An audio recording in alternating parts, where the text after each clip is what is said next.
Okay, we're back. Now, the next thing we're going to do is we're going to boil our our tonic, if you will, the mugwort and the citric acid, and we're going to cover it with a plastic sheet, or if you have special equipment, lab equipment for doing reflux boils, you can use that as well.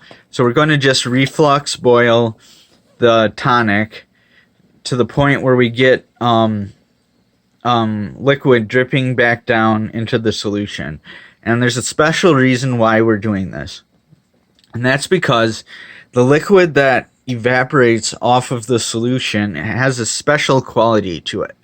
It consists of special minerals that are volatile, and special oils and such, and other chemicals that hold a special quality that is otherwise lost to the evaporation. So we're going to do that just so we can reclaim some of those minerals and chemicals and such that we want to re-add back into the solution to make it special.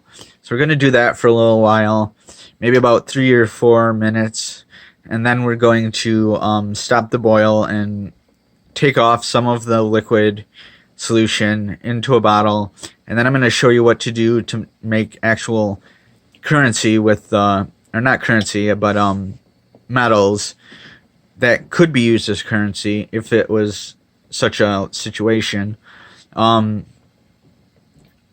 with the liquid solution mugwort. Okay, so I'm going to pause it now, and we'll come back in 3 minutes when we take off the solution. Okay, it's been 3 minutes, so we're going to be very careful at this point when we remove our, our covering. So we're going to use gloves, of course, because the steam could be very, very, very hot. And it is going to, I can guarantee you the steam is going to be very, very hot. So use gloves, use protective coverings, and don't inhale or touch the steam. It could be very dangerous.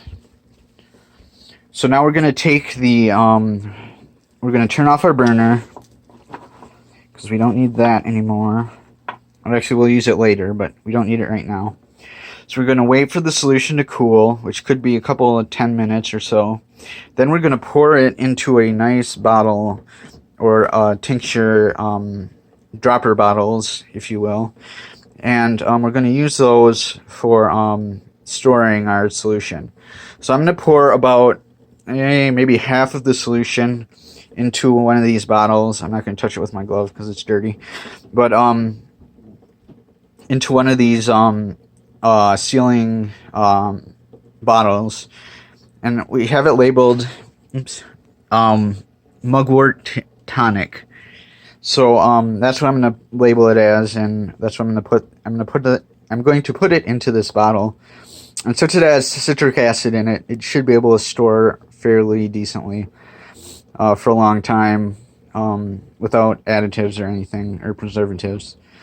So it should be okay to store in the bottle without rotting away or growing mold or something. So that's what I'm hoping for anyways. And since it was boiled, it's sterile, and this container has been sterilized. As you can see, I'm using a cardboard piece underneath to keep it off the lab bench, which is in need of cleaning. Definitely in need of cleaning. So we'll wait for this to cool down, then we'll transfer it into the bottle, and then with what's left over, we're going to make money out of. So, so I'll be back in a couple of minutes.